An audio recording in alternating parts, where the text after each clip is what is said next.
उसका। इसी प्रकार से 84 लाख योनियों पर भी उसका इफेक्ट आएगा और उसी प्रकार पेड़ पौधों पर, फसल के ऊपर भी इसका नेगेटिव इफेक्ट आता है। इसलिए अगर कोई व्यक्ति, यहाँ पर रीना भाटिया जी भी बैठी हुई हैं, वो खगोल शास्त्री हैं, वो हमारी बातों को हो सकता है ना माने, वो कहें कि बहुत अच्छी घटना है जी, बड़ी अद्भुत घटना है, इसको आपको फॉलो करना चाहिए, एंजॉय करना रावत जी, चाहिए। आप अपनी बात पूरी करें, और जिस तरफ आपका इशारा है समझ रहे हैं हम भी, अपनी बात पूरी करें उससे पहले एक कॉलर हमारे साथ जुड़ गए हैं, ऋषिकेश से हमारे साथ मौजूद, उनका सवाल ले लेते हैं। जी बताइए।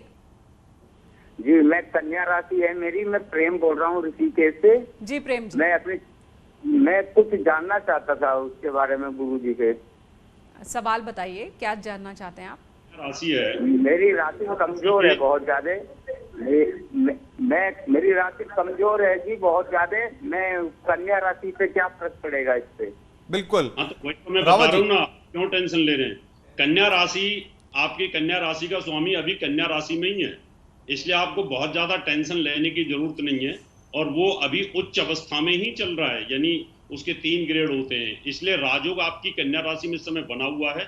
एक राजयोग है भद्र नाम का महापुरुष राजयोग, दूसरा राजयोग है हंस नाम का महापुरुष राजयोग, और जब ये दोनों आमने सामने आते हैं तो बनता है कारकाक्ष नाम का राजयोग।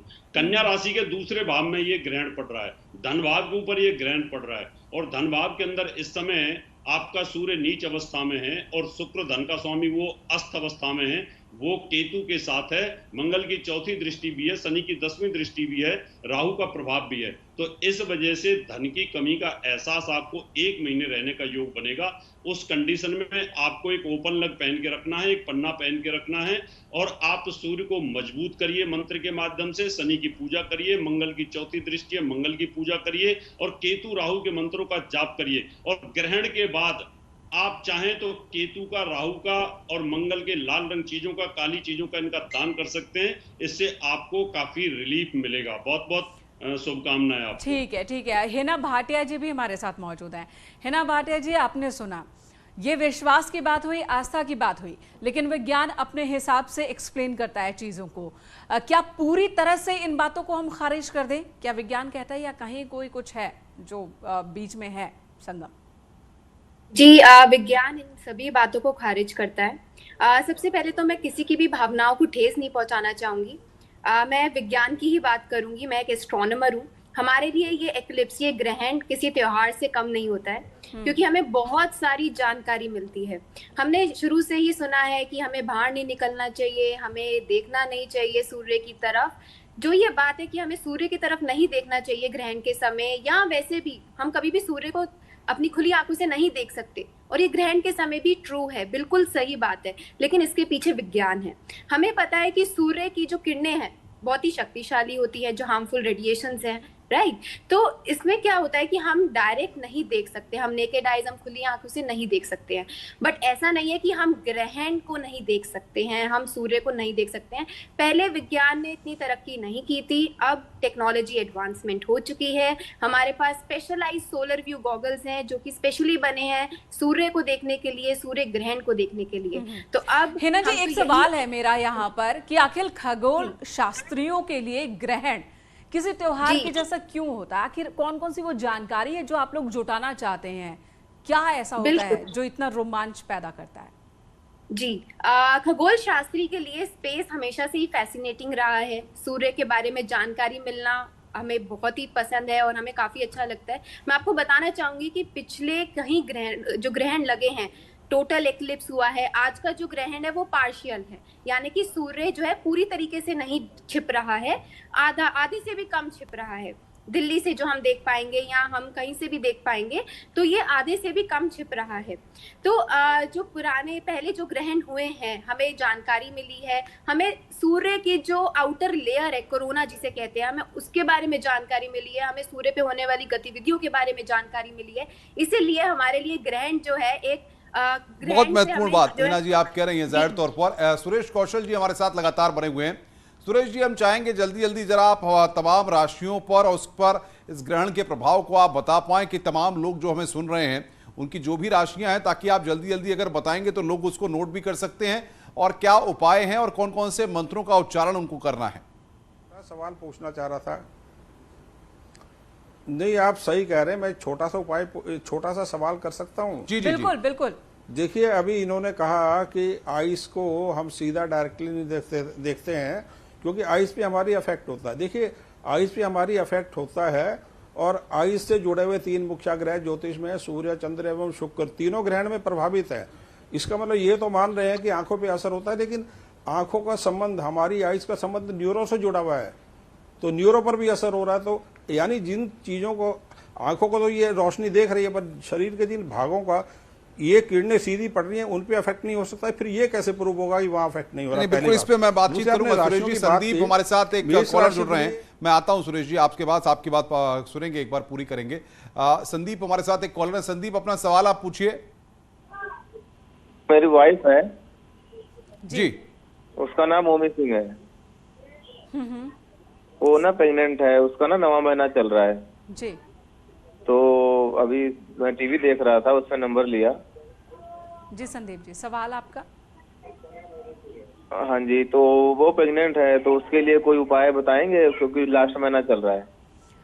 जी संदीप जी, सुरेश कौशल जी से ही जान लेते हैं। सुरेश जी, प्रेग्नेंट है, 9वां महीना है। बोला अपनी वाइफ का नाम क्या बताया आपने? ओमी सिंह है। ओमी सिंह।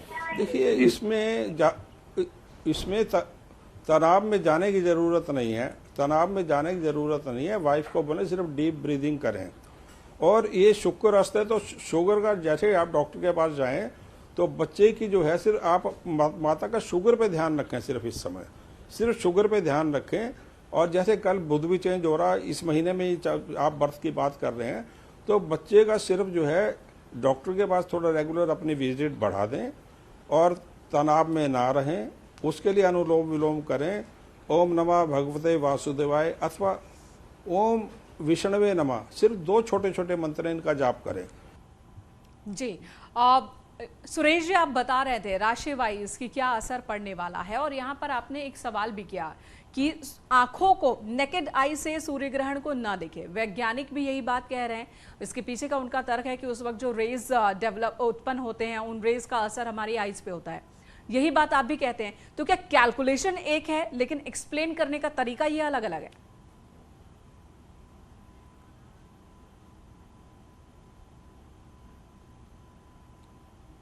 सुरेश जी, आवाज आ रही है आपको हमारी?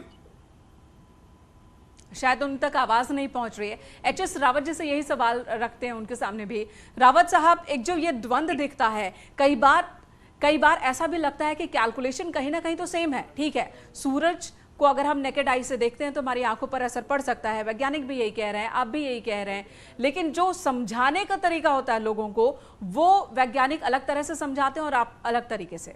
ऐसा है क्या? नहीं, ऐसा नहीं है।